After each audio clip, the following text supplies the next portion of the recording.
Medium wave 241.54 metre यानी 1242 kilohertz, FM 100.6 और news on AIR app पर।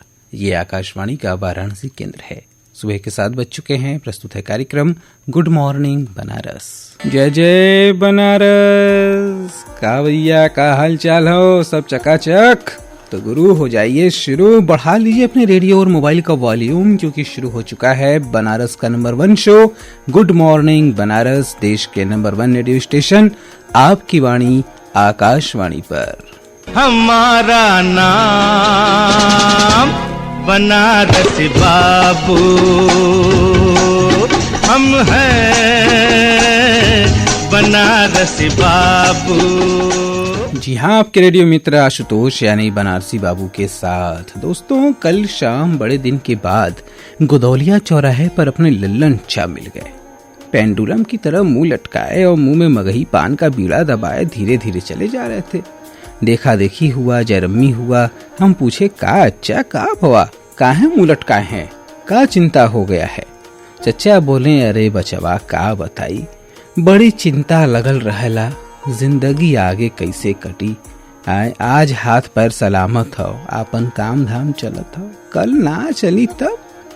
अब मैं समझा गया कि लल्लन चा अपने भविष्य को लेकर चिंतित हैं, और हम में से अधिकांश लोग यही सोचकर चिंतित रहते हैं कि कल क्या होगा, कैसे होगा, कब होगा, होगा भी कि नहीं होगा। वास्तव में अनिष्ट का यह जो भय है, यही चिंता उत्पन्न करता है। कई बार अभिष्ट नाश के भय से भी चिंता पैदा होती है। दरअसल चंचल मन में ही चिंता उत्पन्न होती है। कहा भी गया है कि परिक्षिप्त मनोवृत्तौ कोहि चिंतातुरे सुखम, यानी कि अस्थिर मन वाले चिंतातुर व्यक्ति को सुख भला कहाँ हो सकता है। लेकिन यदि मन एक निर्णय ले ले तो फिर चिंता समाप्त हो जाती है। अनिश्चित मन में ही चिंता वास करती है। जब एक निर्णय हो जाता है तब चिंता अपने आप समाप्त हो जाती है। आज हमारे आसपास हर जगह चिंतित लोगों की भीड़ लगी हुई है। हम खुद हर वक्त चिंता में डूबे हुए हैं। लोग कहते हैं चिंता मत करो, ये चिता की तरह होती है। कोई कहता है सब छोड़ो, खुश रहो, लेकिन कैसे, ये कोई नहीं बताता। ये बात आपको विश्व के सबसे बड़े गुरु, सबसे बड़े मोटिवेशनल स्पीकर भगवान श्री कृष्ण बताते हैं। किसे बताते हैं? सबसे बड़े धनुर्धर अर्जुन को। कहाँ बताते हैं? युद्ध भूमि में। और क्या बताते हैं? कर्मण्येवाधिकारस्ते मा फलेषु कदाचन। ये अर्जुन कौन है? वो हम हैं। अर्जुन की युद्ध भूमि ही हमारा जीवन है। ऐ दोस्त, आप चिंता छोड़िए, स्वयं को, अपने इष्ट को सौंप दीजिए। जिसका इष्ट मजबूत है उसका अनिष्ट हो ही नहीं सकता। आप कालों के काल महाकाल की नगरी काशी के निवासी हैं। काल भी आपका भला क्या कर सकता है? दोस्तों, काशी को ब्रह्मांड का केंद्र बिंदु माना जाता है। एक ऐसा अनंत प्रकाश जो अपने स्वयं के प्रकाश से प्रकाशित होती है। कहा भी गया है, काश्याम ही काशते काशी, काशी सर्व प्रकाशिका। जो सबको प्रकाशित करे वह है काशी। ऐसी दिव्य, भव्य और नव्य काशी में जब G20 समूह की बैठकें प्रस्तावित हैं तो यह निश्चित ही काशी वासियों के लिए गौरव का अवसर है। इस अवसर को लेकर आज काशी का प्रत्येक नागरिक उत्साहित है, आनंदित है। G20 के ये सम्मेलन काशी के लिए कितने महत्वपूर्ण हैं और प्रत्येक काशीवासी इसमें किस तरह अपना योगदान कर सकता है, ऐसे ही कुछ प्रश्नों पर हमसे चर्चा करने के लिए हमारे साथ जुड़ चुके हैं काशी के गंभीर अध्येता, विभिन्न धर्मों और संप्रदायों के मर्मज्ञ विद्वान, संपादक और वरिष्ठ पत्रकार श्री विश्वनाथ गोकर्ण जी। स्वागत है सर आपका हमारे कार्यक्रम गुड मॉर्निंग बनारस में। गुड मॉर्निंग बनारस कार्यक्रम सुनने वाले सभी श्रोताओं को विश्वनाथ गोकर्ण का नमस्कार। सबसे पहले मैं आपसे ये जानना चाहूंगा कि जैसा हम सभी जान रहे हैं कि G20 का सम्मेलन इस वर्ष बनारस में भी होने वाला है। भारत को इसकी अध्यक्षता मिली है, तो एक काशीवासी होने के नाते और एक वरिष्ठ पत्रकार होने के नाते आप इसको किस नजरिए से देखते हैं? देखिए, ये बहुत महत्वपूर्ण कार्यक्रम है। ये दरअसल जो G20 है, ग्रुप ऑफ 20, ये पूरा जो वैश्विक मंच है जिसमें मतलब जो अंतर्राष्ट्रीय आर्थिक सहयोग से लेकर तमाम द्विपक्षीय बहुपक्षीय मुद्दों पर चर्चा होती है, सब होता है। ऐसे मसलों वाले मंच पर जो इतना डायनामिक हो, उस मंच की अध्यक्षता करने का अगर भारत को ये मौका मिला है, ये बहुत बड़ी बात है। इसमें भी सबसे बड़ी महत्वपूर्ण बात है कि ये सम्मेलन भारत में हो रहा है, भारत में बनारस में हो रहा है। इसकी जो मीटिंग है वो यहाँ होगी। ये प्रधानमंत्री नरेंद्र मोदी जी जो हमारे यशस्वी प्रधानमंत्री हैं देश के, भारत के जो है, उनका जो संसदीय निर्वाचन क्षेत्र में यहाँ पर इस सम्मेलन का होना जो है ये बहुत महत्वपूर्ण है। देखिए जो G20 है उसमें 20 राष्ट्र हैं, तो मतलब आप सोच सकते हैं कि Argentina, Australia, Brazil, America, France, चीन, Germany, Indonesia, Italy, Japan, Mexico, तमाम यूरोपीय जो संघ है वो, साउथ अफ्रीका है, यूके है, ये सारे इसके जो है, रशिया है, ये सब इसके मेंबर हैं, भारत भी है इसका एक मेंबर। इन देशों के बीच में उसकी अध्यक्षता मिलना कोई सहज नहीं है। कोई ये आपकी कूटनीति है, भारत के कूटनीति की जो डिप्लोमेसी है उसकी सफलता का एक चरम वो है जिसमें भारत को इसकी अध्यक्षता करने को मिल रहा है। संयुक्त अरब अमीरात, सिंगापुर, ओमान, ये सब, बांग्लादेश, ये सब इसके गेस्ट मेंबर है। तो अब ऐसे देशों का जो एक समूह है G20, उसमें मतलब अगर ये हो रहा है तो बहुत बड़ी बात है। मतलब ये आप सच कहें बनारसी बाबू की मतलब अंतर्राष्ट्रीय आर्थिक सहयोग का एक प्रमुख मंच है। सर, अभी SCO के द्वारा काशी को विश्व की सांस्कृतिक राजधानी घोषित किया गया और उसके बाद अब G20 का सम्मेलन, यानी कि भारत के साथ साथ काशी का भी अंतर्राष्ट्रीय स्तर पर प्रभाव बढ़ रहा है। जी देखिए, ये काशी इस समय भारत का प्रतिबिंब है, एक तरह से मैं कह सकता हूँ। इसलिए बिल्कुल, काशी को तो वैसे भी लघु भारत कहा जाता है, लघु भारत कहा जाता है, लेकिन मतलब इस समय मतलब आपको काशी कहने के बाद शायद दुनिया में किसी को बताने की जरूरत नहीं है कि आप भारत में हैं, भारत के हैं। काशी का मतलब वो जान जाता है कि वाराणसी मतलब इंडिया, इंडिया मतलब वाराणसी, हाँ। ये सब जानता है। काशी इतना पवित्रतम स्थान है, स्पिरिचुअल लेवल पे उसका जो लेवल है वो उसका दुनिया में कोई स्थान ही नहीं है।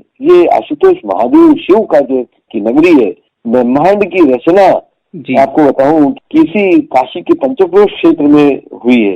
ये सब जानते हैं कि ब्रह्मा जी अगर कहीं प्रकट हुए तो काशी के पंचक्रोश क्षेत्र में आए थे, जिसको आजकल हम पंचकोशी कहते हैं। तो उस पंचक्रोश क्षेत्र में सृष्टि की रचना की गई। अब उस सृष्टि की रचना करने वाले क्षेत्र में इस सृष्टि के तमाम विषयों से जुड़े हुए मसलों पर बातचीत करने के लिए अगर दुनिया भर के राष्ट्राध्यक्ष यहाँ अगर आ रहे हैं तो ये समझ लीजिए कि ये काशी नहीं है, ये ब्रह्मांड को समेटने वाला एक ऐसा द्वीप है जहाँ शायद दुनिया पर से बाहर के जो प्लैनेट्स हैं वहां बैठे हुए फरिश्ते भी देख के वो हो रहे होंगे कि मतलब कि काशी जिसकी संरचना उन लोगों ने की है वो किस तरह से प्राज्वल्यमान है, ये एकदम प्रज्वलित है, जिसकी जो डिमडिम निनाद जिसे डमरू का बज रहा है काशी में, उसी तरह उसकी रोशनी जो है प्रज्वलित हो रही है पूरी दुनिया में। सर, जो काशी वासी हैं वो इस तरह के आयोजन में अपना योगदान किस प्रकार दे सकते हैं? जो इस समय काशी में तमाम विश्व के राष्ट्राध्यक्ष आ रहे हैं या वैश्विक प्रतिनिधि आ रहे हैं, काशी शब्द जो है काश से बना है। काश का मतलब होता है ज्योतिपुंज, और ये ज्योतिपुंज इस समय अगर दुनिया को रोशनी दिखाने का काम कर देगा तो इससे बेहतर जो है विश्व गुरु बनने का जो या विश्व गुरु होने की जो सार्थकता है उससे ज्यादा बड़ी बात कुछ हो नहीं सकती। तो हमको अपने आचरण से, अपने व्यवहार से, आने वाले अतिथियों के प्रति जो सम्मान, जो बर्ताव, जो साफ सफाई दौरान हमें रखना चाहिए। इस दौरान काशी को इतना स्वच्छ रखें, इतना सुंदर बनाएं, अपने घर में जैसे दिवाली पर और इस पर दशहरे पर सजावट करते हैं वैसे ही करें। वो यहाँ आके इतने खुश हो कि काशी के बारे में उनकी जो एक धारणा कभी कुछ रही होगी इतनी पुख्ता हो जाए कि ये दुनिया का सबसे खूबसूरत, सबसे प्राचीनतम, सबसे ज्यादा सांस्कृतिक रूप से धनी और हर दृष्टिकोण से जो है काशी अविरल है, अनुपम है और बहुत ही अलौकिक है। ये बात साबित हम कर सके। जी सर, बहुत बहुत धन्यवाद सर, आप हमारे साथ जुड़े, हम लोगों को इतनी अच्छी बातें बताई, इसके लिए आपका बहुत बहुत धन्यवाद। धन्यवाद आशुतोष जी, धन्यवाद। दोस्तों, अभी आप सुन रहे थे काशी के वरिष्ठ पत्रकार श्री विश्वनाथ गोकर्ण जी को। जैसा कि सर ने बताया, हर काशीवासी स्वयं अनुशासित रहकर और शहर की स्वच्छता बनाए रखकर इस भव्य आयोजन में अपना योगदान कर सकता है। और गुरु, आइए अब चलते हैं अपने अगले सेगमेंट की ओर, जिसका रहता है आप सबको बेसब्री से इंतजार और जिसका नाम है आज का मोहल्ला।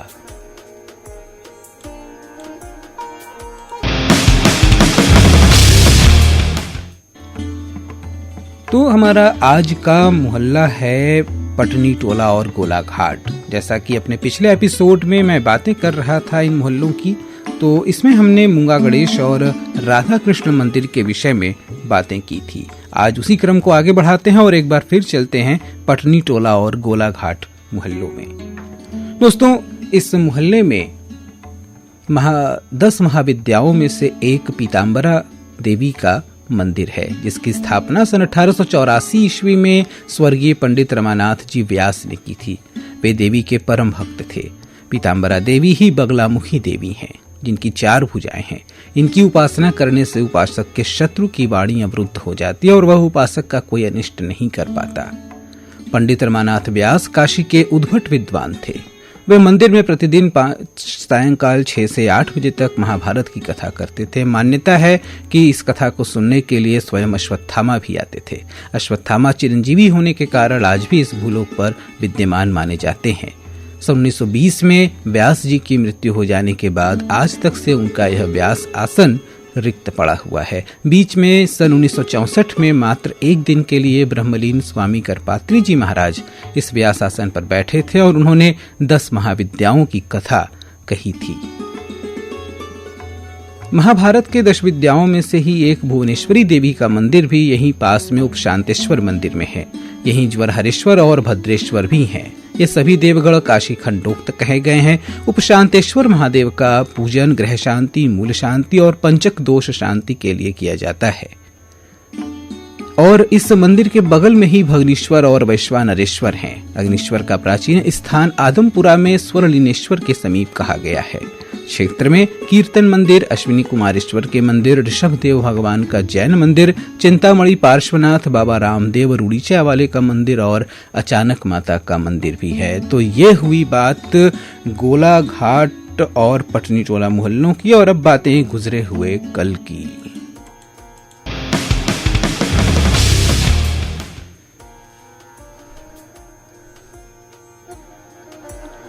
दोस्तों, आपको बता दें कि आज ही के दिन वर्ष 1992 में केंद्र शासित प्रदेश दिल्ली का नाम बदलकर राष्ट्रीय राजधानी क्षेत्र दिल्ली कर दिया गया था। भारत में पहली बार आज ही के दिन वर्ष 2017 में सुबह 11 बजे देश का आम बजट पेश किया गया। साथ ही 93 सालों बाद रेल बजट को दोबारा आम बजट में शामिल कर लिया गया था। आज भी आप सुबह 10:10 से बजट सत्र का सीधा प्रसारण सुन सकेंगे हमारे प्राइमरी चैनल पर, जो दिल्ली केंद्र से रिले होगा। माननीय वित्त मंत्री श्रीमती निर्मला सीतारमण बजट प्रस्तुत करेंगी। साथ ही आज है स्वतंत्रता संग्राम सेनानी ब्रह्म बांधव उपाध्याय, हैजा के जीवाणु पर शोध कार्य करने वाले वैज्ञानिक शंभुनाथ डे, कुश्ती पहलवान सतपाल सिंह और अभिनेता A.K. हैंगल और जैकी श्रॉफ का जन्मदिन। साथ ही आज है पुण्यतिथि भारतीय मूल की अमेरिकी अंतरिक्ष यात्री कल्पना चावला की। आज ही के दिन वर्ष 2003 में अंतरिक्ष से लौटते वक्त कोलंबिया यान दुर्घटना में कल्पना चावला सहित 7 अंतरिक्ष यात्री अपनी जान गंवा बैठे थे। और अब बातें आज कल की। दोस्तों, आज यानी 1 फरवरी को है भारतीय तटरक्षक बल दिवस। इस बल की स्थापना 1 फरवरी 1977 को हुई थी। भारतीय तटरक्षक बल विश्व का चौथा सबसे बड़ा तटरक्षक बल है, जो भारत के करीब 7,500 किलोमीटर के समुद्री सीमाओं की रक्षा और सामुद्रिक हितों की सुरक्षा करता है। इस वर्ष यह बल अपना 47वां स्थापना दिवस मना रहा है। वयम रक्षामः इसका आदर्श वाक्य है। और अब बातें अपने शहर बनारस की। पर्व उत्सवों के शहर बनारस में 3 फरवरी से 3 दिवसीय काशी वाराणसी साहित्य महोत्सव होने जा रहा है। काशी वाराणसी विरासत फाउंडेशन के इस आयोजन में देश भर के ख्यात साहित्यकार और समाज सेवियों की जुटान होगी, जिसमें काशी की साहित्य परंपरा और साहित्यकारों को लेकर मंथन होगा। महोत्सव का शुभारंभ 3 फरवरी को श्री काशी विश्वनाथ धाम के नवनिर्मित सभागार में सुबह 10 बजे होगा। उद्घाटन सत्र की अध्यक्षता वरिष्ठ पत्रकार राज्यसभा के पूर्व सदस्य रविंद्र किशोर सिन्हा करेंगे। कबीर चौरा मठ मूलगादी में माघ शुक्ल एकादशी पर 1 और 2 फरवरी को कबीर महापरिनिर्वाण महोत्सव मनाया जाएगा। महंत प्रमोद दास ने बताया कि 1 फरवरी को देश भर से आए संत महंतों का प्रवचन होगा और 2 फरवरी को सुबह भजन कीर्तन और दोपहर 2 बजे से साहित्यकारों और संत महंतों के बीच पुस्तक का लोकार्पण किया जाएगा। युवा पीढ़ी को भारतीय कला और संस्कृति से जोड़ने के लिए स्पीक मैके और सिडबी की ओर से आयोजित प्रदेश स्तरीय संगीतोत्सव का समापन समारोह 5 फरवरी को सिगरा स्थित रुद्राक्ष कन्वेंशन सेंटर में आयोजित किया जाएगा, जिसमें दोपहर 3 बजे से बनारस घराने के ख्यात कलाकार शास्त्रीय गायन, वादन और नृत्य की प्रस्तुति देंगे। प्रसिद्ध शास्त्रीय गायक पद्म भूषण पंडित साजन मिश्र का गायन भी होगा, जिसमें काशी के संगीत प्रेमियों को निःशुल्क प्रवेश दिया जाएगा। गुरु रविदास जन्मोत्सव पर सीर गोवर्धन जाने वाले श्रद्धालुओं की सुविधा के मद्देनजर जालंधर से 2 फरवरी को स्पेशल ट्रेन वाराणसी रवाना की जाएगी। यह ट्रेन 2 फरवरी को जालंधर सिटी रेलवे स्टेशन से दोपहर 3:15 बजे प्रस्थान कर अगले दिन दोपहर 1:10 बजे वाराणसी पहुंचेगी। और दोस्तों, इसके साथ ही साथ आपको बता दें मौसम का हालचाल। तो पश्चिमी विक्षोभ के कारण मौसम ने फिर से करवट ले ली है। आसमान में बादल छाने के साथ ही बूंदाबांदी भी हो सकती है। तो यह था गुड मॉर्निंग बनारस का आज का अंक। और अब दीजिए अपने बनारसी बाबू को इजाजत। तो गुरु मस्त रहा, मस्त करा। जय जय बनारस।